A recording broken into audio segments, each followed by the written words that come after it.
ఇప్పుడు రారా పెర్మిటి విషయానికి వస్తే ఈ సినిమాలో ఫస్ట్ మీరు దేని చూసి యాక్సెప్ట్ చేయాలి, కదే అంటారు, కాకపోతే దీంట్లో ఏంటి మీ character specialization? The script is not very complicated. అంత కష్టమైన స్క్రిప్ట్ అట్లా ఏమీ లేదు, వెరీ సింపుల్ స్క్రిప్ట్.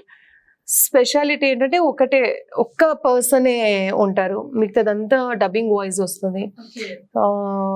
లైక్ ఇప్పుడు ట్రైలర్ చూస్తే సునీల్ గారు వాయిస్ ఇచ్చారు, తరుణ్ అండ్ అన్నపూర్ణమ్మ గారు. So there are quite few actors voice ఇచ్చారనమాట. సో దెర్ ఆల్ ఆర్టిస్ట్ మన మూవీకి.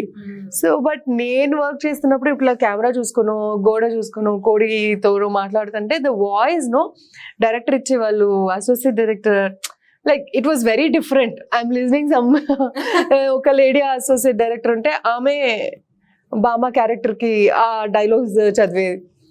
So that was very different.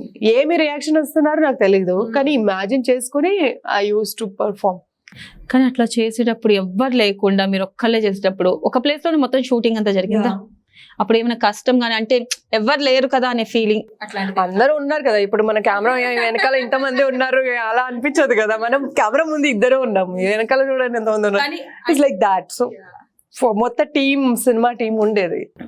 మీకు ఖచ్చితంగా ఈ పాత్ర హిట్ అవుతుంది అని నమ్మకంతోనే ఖచ్చితంగా చేశారా? అంటే ఒక్కళ్ళే ఉండడం అంటే కష్టం కదా ఎప్పుడు. అది రిస్క్. అది నాకు కాదు, డైరెక్టర్ కమ్ ప్రొడ్యూసర్ కూడా ఒక రిస్క్ ఫ్యాక్టర్ ఇలాంటి ఒక మూవీ చేయడం. అండ్ నాకు యాజ్ అన్ యాక్టర్ ఒక ఎక్స్పెరిమెంట్. సో హిట్ అయితే అందరూ శబాష్ చెప్తారు, సో బాగా చేస్తే కూడా చెప్తారు, బాగా చేయలేదంటే కూడా చెప్తారు. సో అక్కడే రిజల్ట్ తెలిసిపోతుంది. But when we are a స్టార్ట్ చేస్తున్నప్పుడు ఒక పాజిటివ్ నోట్తోనే కదా చేస్తాం, మంచిగా వస్తుంది అంతే.